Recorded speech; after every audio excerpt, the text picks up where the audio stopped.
You're listening to the League Bound Podcast. Sheldon's coming again. Oh, mercy. Your source for weekly coverage on the future stars of the NBA. Gives it to Jenkins for the championship. I'm your co-host, Jake Schrantz. And I'm your co-host, Branden Blue. With production for the podcast coming from Broderick Wilkin. With the first pick in the NBA draft. This is League Bound. Let's go! It's the first episode of the League Bound Podcast. I am your co-host, Branden, and I am excited for what we are about to start here. Yeah, this is going to be awesome, guys. Really excited for this first episode to come out for you. Can we get a round of applause for our first episode?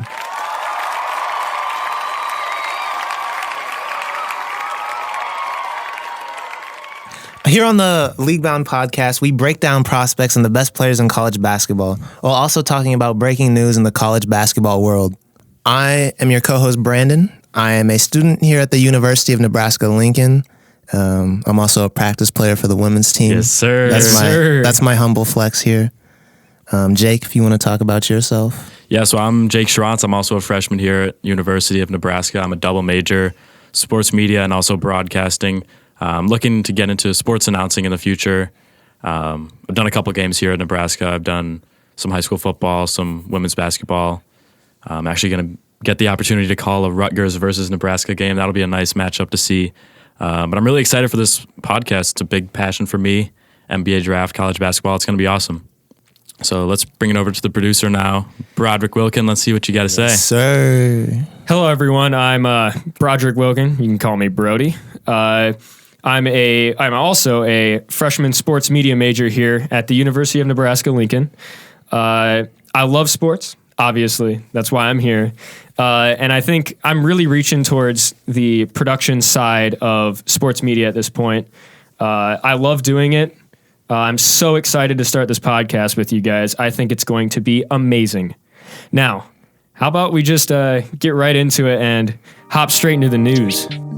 What's the news?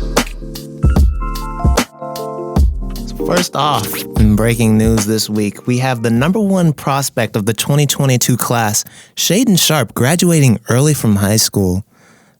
He was a Kentucky commit, as some people may know. He recently pulled up in came to school in January. Reports got out, though, that he was eligible for the 2022 draft class, but interestingly, he didn't really want to play this season. He just wanted to get acclimated with the system. But John Calipari is kind of annoyed with all the noise that's getting out and how it's affecting Shaedon's head, which I can understand. Yeah, it's kind of crazy, this whole situation, because Kentucky has already proven so far this season to be one of the most dominant teams in all of college basketball, and now they're just flexing on pretty much the rest of the nation, bringing in who should be technically still in high school, and they're just like, yeah, we still have this guy right here with us. You know, what are you going to do about it? Yeah, Shaedon Sharpe is a fun player to watch, I must say. So if Super good athlete. If he suits up this season, that'll be something to keep an eye on. Also in news, we have Penny Hardaway's little press conference situation. After their loss against SMU, a reporter asked him a question about the team and how he thought they could improve, but he kind of lashed out. He talked about how they only have 4 freshmen and how he coaches his butt off. Used some profanity directed towards the press conference reporter. Didn't go too well. Issued an apology. Thought it was worth talking about. Yeah, I really want to hear you guys' thoughts on this. It was kind of, interesting, to say the least. Well, yeah, Memphis had a lot of hype going into this season.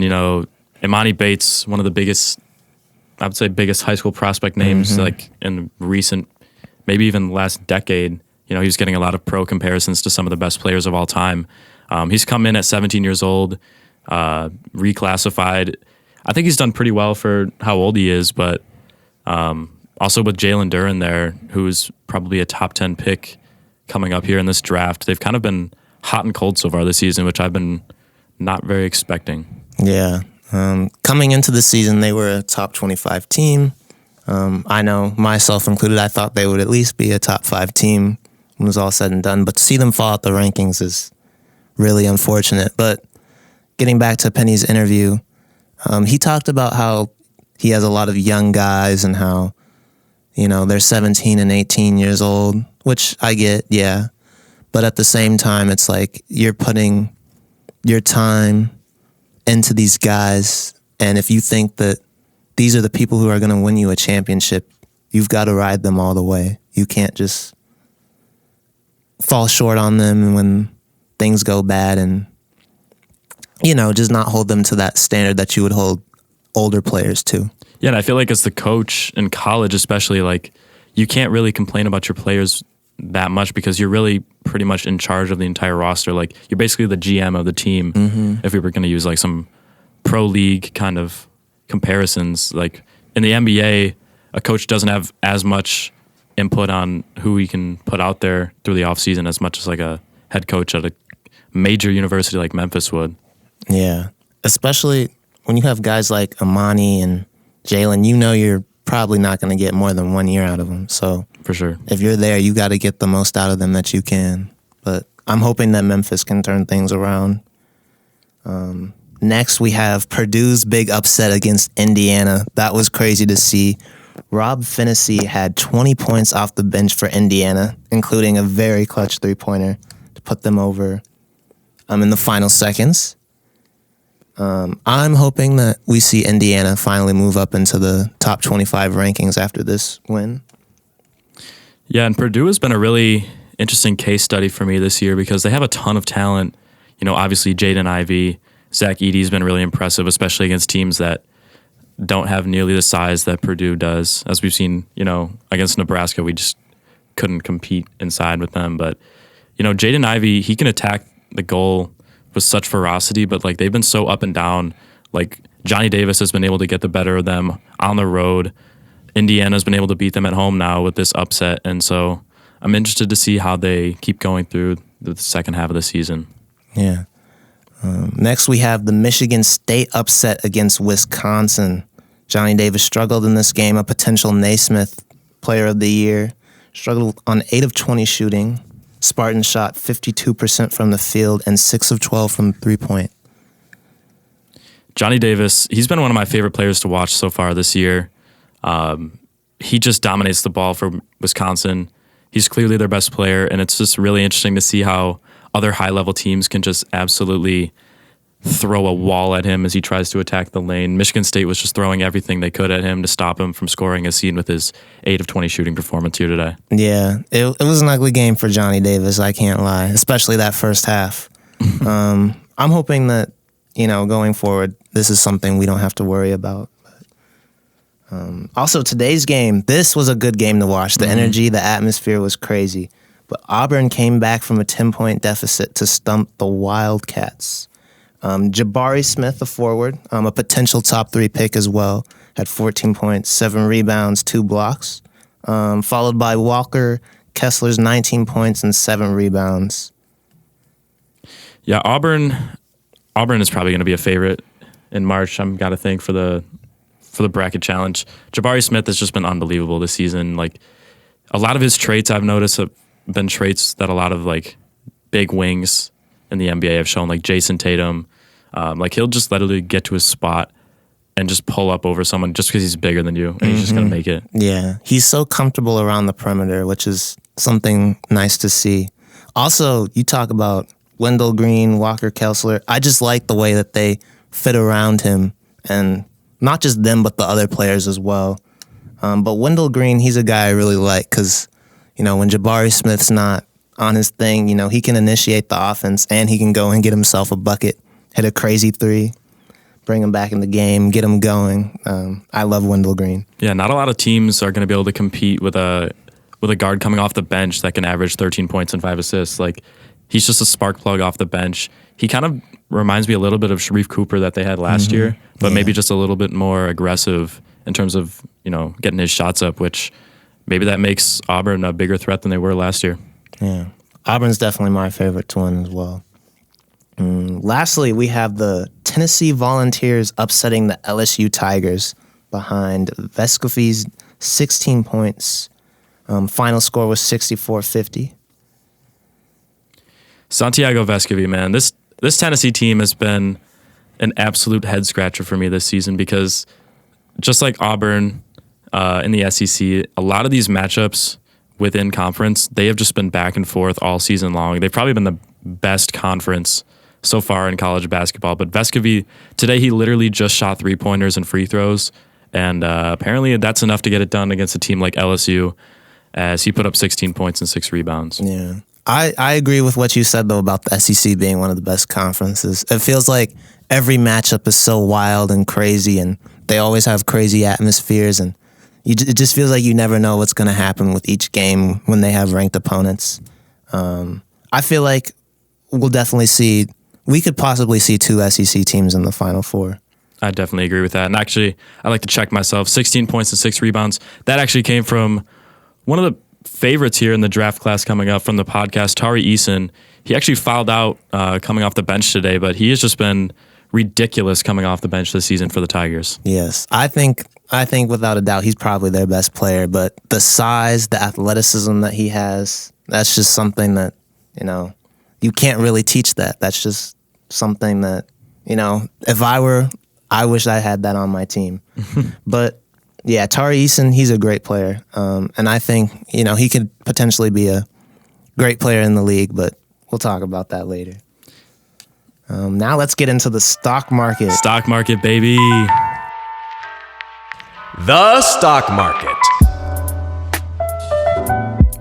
All right, so now we're going to get into one of our signature segments here on the League Bound podcast. This one's called the stock market. So basically me and Brandon, we're going to be bringing up some players here from the past week that we believe their stock has gone up and also one that's gone down. So it's going to be interesting every week to see, this little rise and fall of the prospect as the season continues on. But I'll start it off here. My first player who I think their stock has gone up is going to be Ron Harper Jr. from Rutgers. He put up 31 against Maryland, and he had 15 points against Iowa in this past week. Those are 2 big Big Ten wins. He's clearly Rutgers' best player. They're having a pretty solid season so far. He even had a pretty big game winner early in the season. Obviously, that doesn't count for this week, but he made 2 clutch free throws for the win against Iowa, and that's just a big win for Rutgers. My second player for the stock going up is actually going to be David DeJulius from Cincinnati. The Wildcats, they're having a pretty good season. DeJulius put up 18 points and 3 threes against Wichita State, and then he also had a 20-point game against Tulsa on Thursday. DeJulius, he actually went to Michigan for his first year in college basketball, and now as a senior, I think Cincinnati has a good chance to make some moves going into the tournament with a senior guard leading them. Brandon, what you got for the stock market, man? First up, I got my guy from KU, from my hometown, Ochai Agbaji. Today he had 29 points he had 29 points today versus K-State. Iced the game with a floater. He has been magnificent in Big 12 play. He scored 20 points in almost every game, except for the game against West Virginia. But other than that, he's been phenomenal. Also, he's from my hometown. We had the same trainer back when in my high school hoops days, so I had to pick him for my first stock up. Second, I have Kyler Edwards from Houston, who he's kind of been inconsistent throughout the season, but the last 3 games he's had 20 points or above. And so I'm happy to see him finally hitting his groove in conference play. All right, so me and Brandon talked about this, and for our stock down player of the week, we have to go with Trevion Williams. And this one really hurt us to talk about because we both think Trevion Williams has a lot to bring in the future. But so far this season, he's just been outshined by Zach Edey all year. And against Indiana in their last upset loss, he put up a whopping 2 points and had 4 turnovers in a tough road loss to Indiana.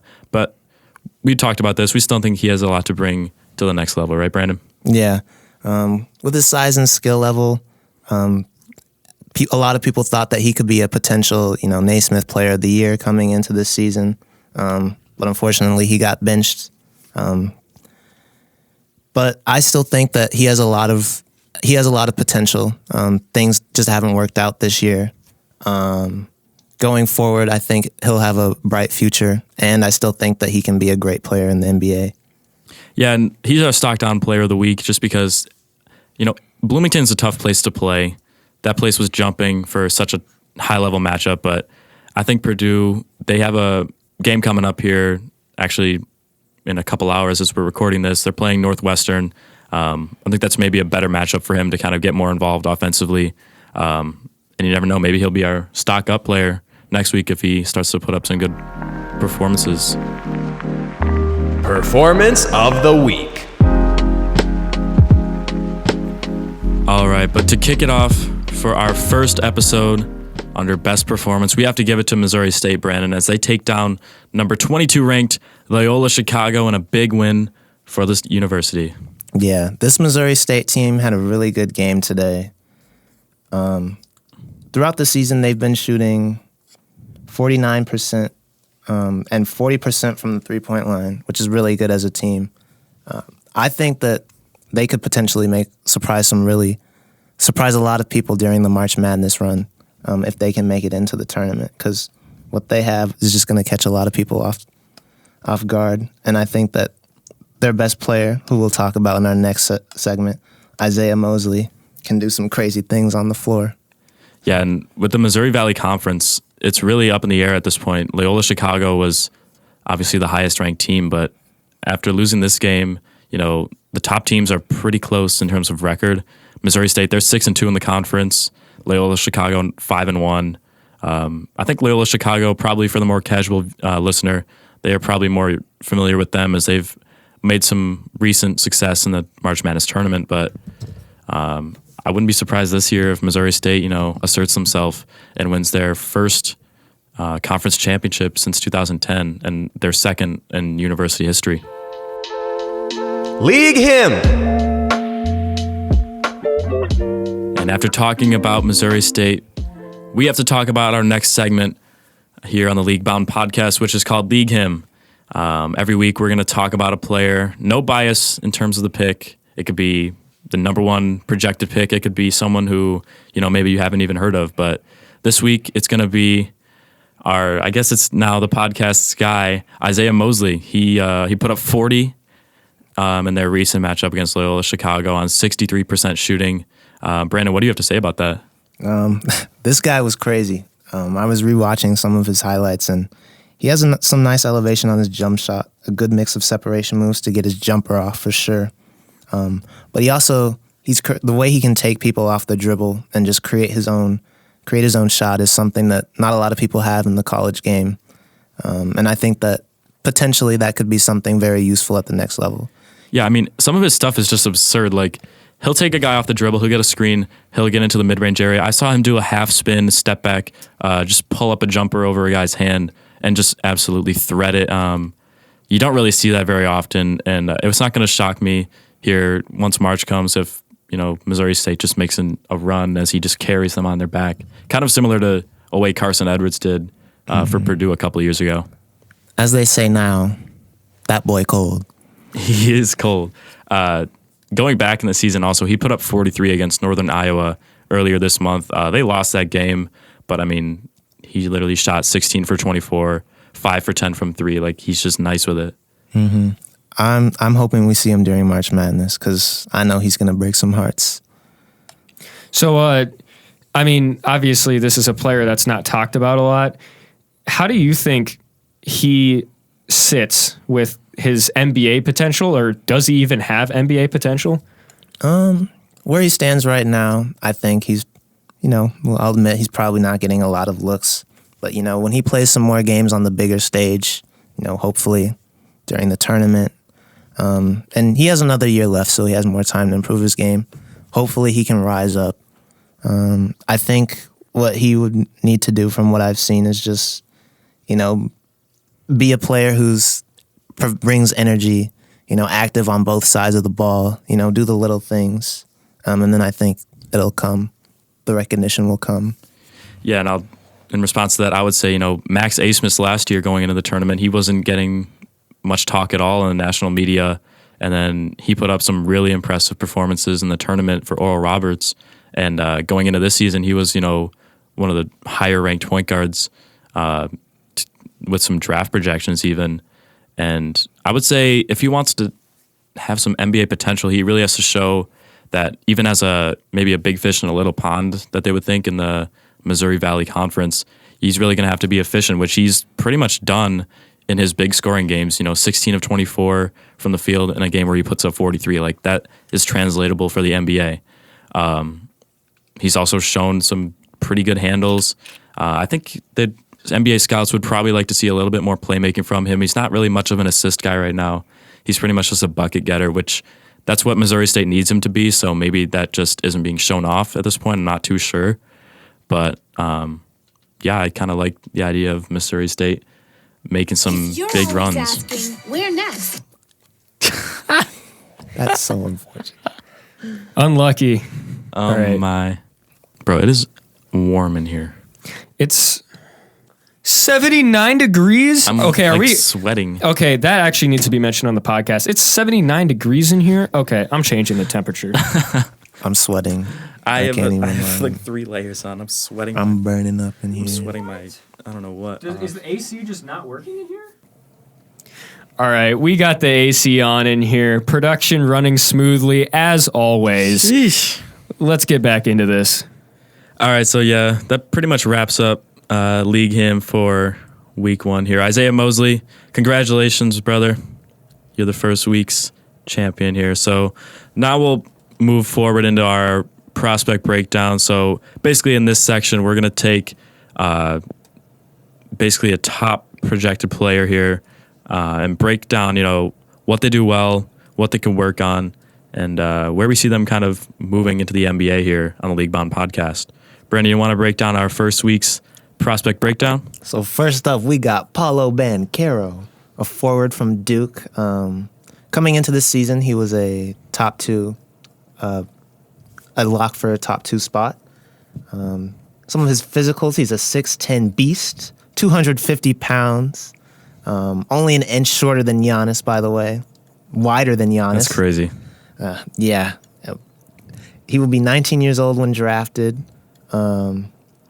Now let's get into some of his skills that really separate him. He has some really good size, as we talked about. Shot creating ability make him a rare type of player. On top of having an NBA-ready body. Jake, you want to take the hands on this? Yeah, so I think so far this season he's shown as a 3-level scorer. But I think so far from what we've seen at Duke so far, I think he projects more as a strong inside attacker early in his career in the NBA, especially if he's matched up with like a slower-footed big. But I think with his ability to switch on the perimeter on defense, I think he can be sped by from smaller and shiftier guards, maybe like a little Darius Garland, shout out Cavaliers, one of the best teams in the East. But enough said about that. But I think he has some good recovery speed and some good instincts and length, but it kind of allows him to make up for that that deficiency on defense, especially at the college level where, frankly, he's just more talented than most people. And one of the biggest things that I've noticed about him is he's pretty much outshined a lot of other top prospects when they go head-to-head. Like when they went against Gonzaga earlier in the season, even with the cramping issue that I think we'll get into in a little bit here, going up against a guy like Chet Holmgren, who he's been competing with basically for the last few years as NBA prospects, he put up 21 points, 5 rebounds, 2 assists in only 30 minutes of play, even dealing with that cramping issue. That was really impressive. And then recently in a tough loss to Florida State, he still showed out by putting up 20 points, 12 rebounds, and 7 assists. That's insane. Yeah. I really like Paolo just because I like how I talked about his NBA-ready body, but the way that he uses his strength too, because you get a lot of recruits coming into college and, one of their issues is that they don't really know how to use it that well. Mm-hmm. But that's something that he has shown that he can do really well. On top of that, he has the handles of a guard, which is something you don't see with people who are 6'10", 250 pounds.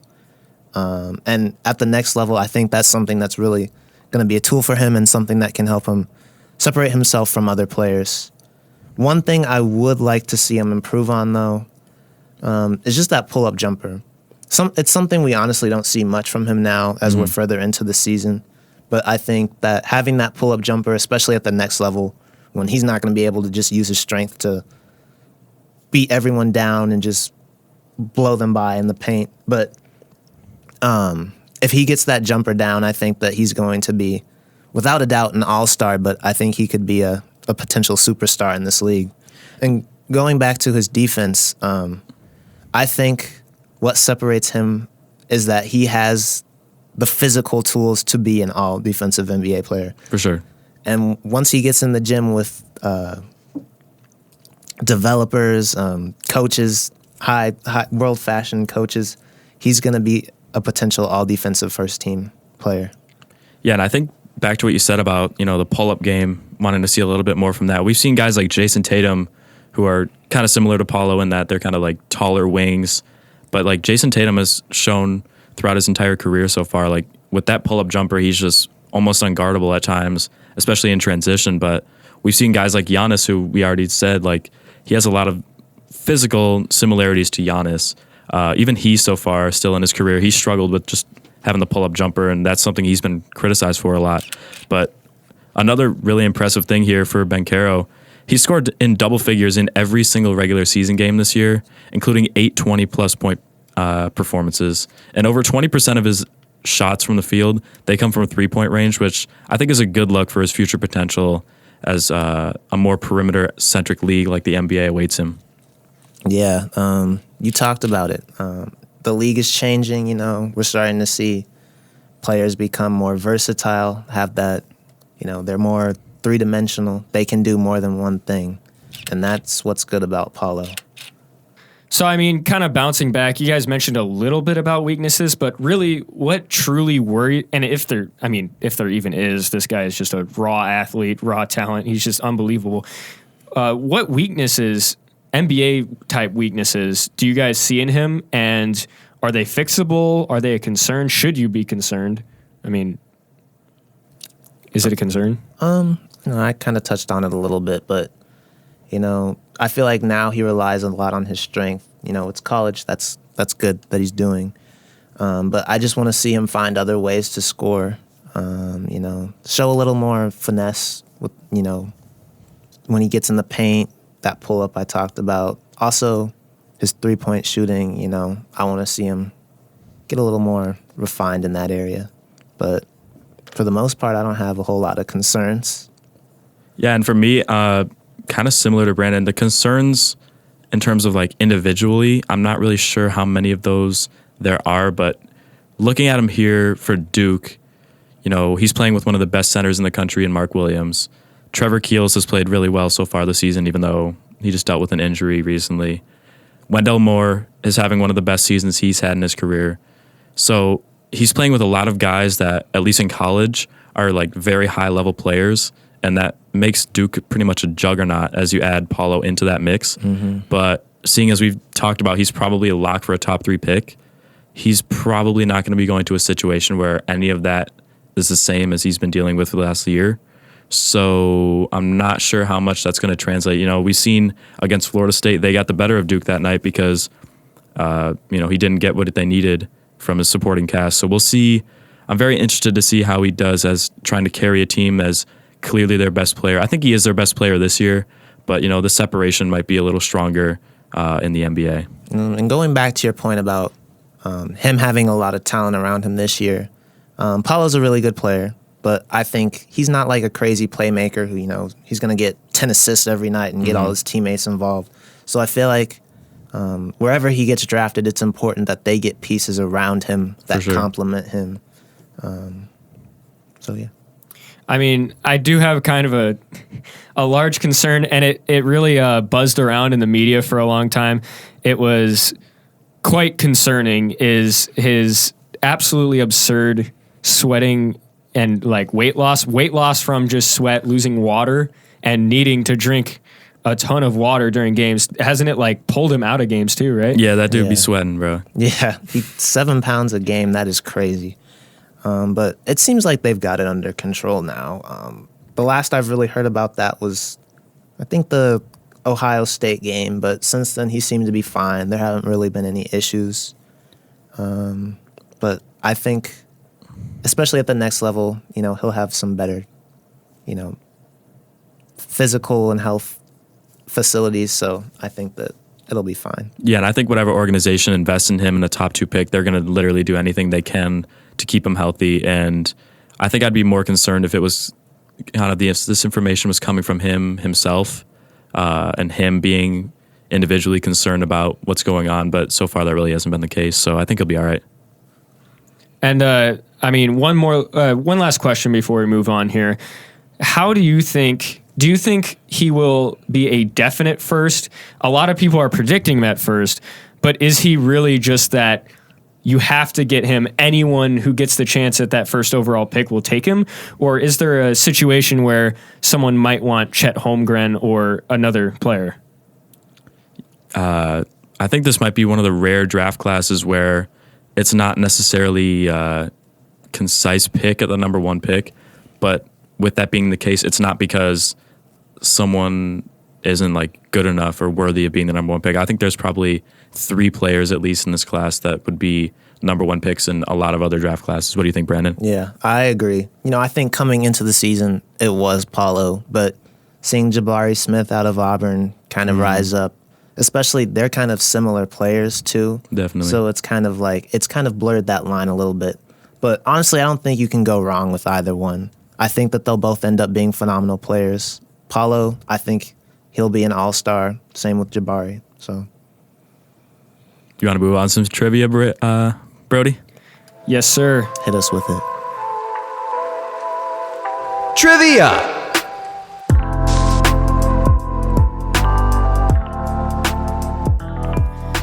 All right. So to wrap up every podcast, we've decided that I will give these two gentlemen some NBA draft and NBA trivia and college basketball trivia to really get the minds flowing to wrap up the podcast. Let's see what you got for us. Yes, sir.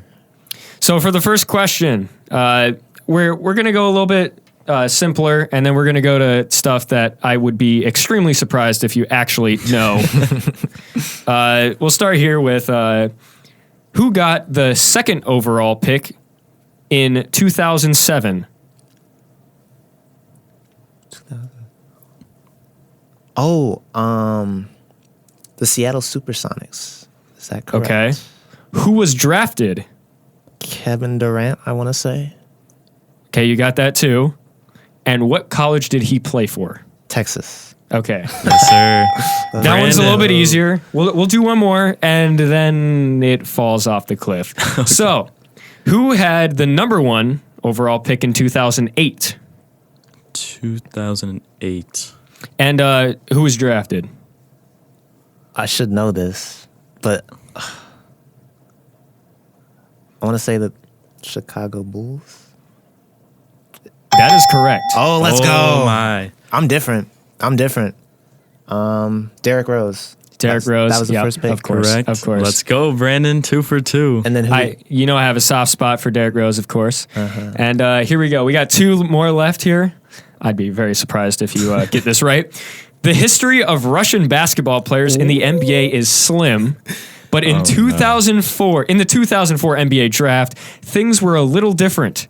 How many Russian players were drafted in 2004? Oh, my gosh. We're talking both first and second round? Yeah, just the whole draft. Okay. I think, yeah.